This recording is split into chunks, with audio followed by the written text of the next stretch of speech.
everybody, Robert here with brpaudiodesigns.com. Today I'm really excited because we're going to be talking about a whole new product, or we're going to be introducing a whole new product that's coming out for the audio market. Now you guys have heard of Audio Control, right? Audio Control, you know, the company that started by making epicenters. Remember these? If you're Mexican, you know what one of these are because you need this for your Mexican music like banda or old school corridos.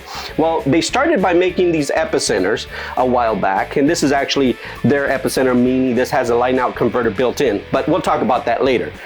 They started by making the epicenters, they went into the line out converters, and you can see this is their LC2I, and then they moved on to the LC7I, which is 4.2 amplifiers, same thing. We're gonna move these aside. They also, from there, evolved into amplifiers. Now you've seen these puppies. Now this is, to be honest, my favorite amplifier. I love this amplifier. This is my go-to amplifier, but this is what they evolved in. They started making high quality amplifiers. Well, it was only a matter of time that they would evolve into speakers, and that's one of the things that they have not done ever. So today we're going to introduce their brand new 10-inch subwoofer. Now they've got a couple of them. This one is their shallow. And the reason why we're talking about their shallow sub is because we're going to be, those are the ones that usually work with our enclosure. So that's why we're not doing a regular sub. We're doing their shallow. So we're going to get to that next, and we're going to show you everything from the unboxing to what comes in it and how it works. Okay, this is a 10-inch, and this is a SPC-10S4 by Audio Control. This is a single voice coil 10-inch shallow sub. Now I'm going to put this up, I'm going to open it up and show you what's in the box. And as you can see, it'll come with the owner's manual with instructions and specs. Everything you will need to know about the speaker, how to make a box, etc. will be in here in the box. Put that aside. It also comes with this diagram. You can use this to cut out, know where you're going to drill your holes, where you're going to cut your speaker. Okay, and of course the sub itself comes really nicely packed. Pull this out. Oh, this sucker's heavy. Ooh, it is heavy. Along with some screws. Wow, I really like that. Let me put this aside here. The screws, it's like I said, everything that Audio Control does, they do really try to do quality. Look at this. They've even put in these these wood taps here, so you can put the screws so you're not stripping every time if you're drilling through your MDF or whatever. They want to make sure that it's secure in case you need to service the speaker. I really like that. They're the first ones that I know of that have included that in there. We're going to pull this speaker out, and I will tell you, I'm really impressed by this speaker. Right off the bat, this has some weight to it. We'll pull it to the side, and you can see it's got push pin connectors. Like I said, this is a single voice coil, and from what I've seen, they only have them in single voice coil. They don't have them in dual voice coil. We can check the cone. It's got some nice flex to it. Nice spider, heavy magnet with, it looks like a rubber surround. Now, the really nice feature on this speaker is that it actually comes with a grill automatically. You don't have to purchase a grill. So if you're that type of person that likes to have grills over your speakers, this is a nice feature. Now, the way you take this off is you're gonna need to pull this rubber surround off, like so. It may take a minute. Remove it off of here, like so. Now you're able to remove the grill.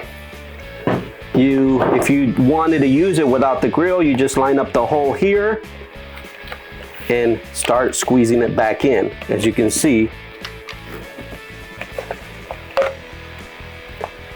this is where you're going to put the ring at. So this is the actual speaker without the grill. You can see it's a really nice speaker. So I'm going to put this back, line it up like so. See, these have these little notches there on the grill. We're going to put these like so, and then you're going to line up your hole. Let me see, Audio Control. They'll say Audio Control on here. There we go. So we'll place that at the bottom Let me put this back. Sorry. It's easier than what I'm making it look. I'm just kind of trying to take my time for you guys.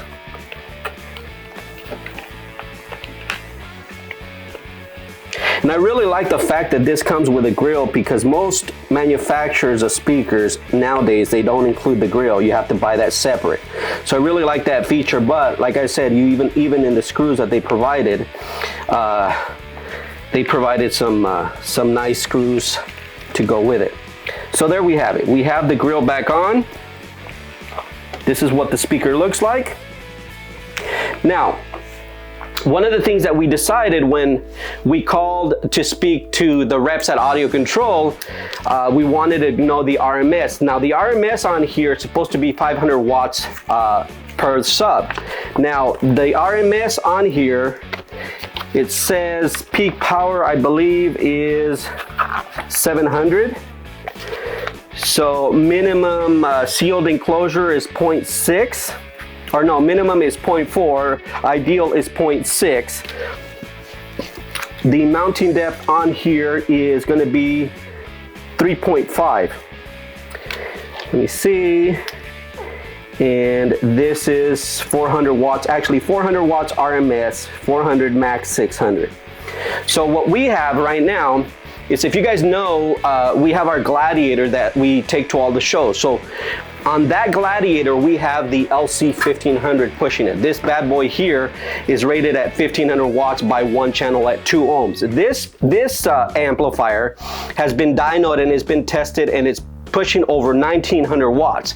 So the rebel that I am, guess what I'm gonna do? I'm gonna connect 2 of these. Even though they're rated at 400 RMS, 600 peak, I'm gonna connect them in my sub box, and I'm gonna push the heck out of them and see how long they last. I really want to know how much they can handle. Now, like I said, keep in mind, this should be pushed by an 800 watt amplifier. I think the 800 by 1 by Audio Control is a better fit for these.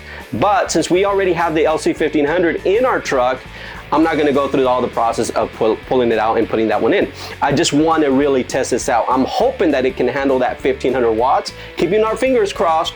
We'll see how it handles it. But anyways, that's what we're gonna do next. We're done here. If you like our videos, you know, hit the like button, share it, you know what to do. With that, I leave you guys. Stay tuned for the next video. Hopefully we'll have an update here soon about how well these handle. God bless you all, and I'll talk to you later. Bye.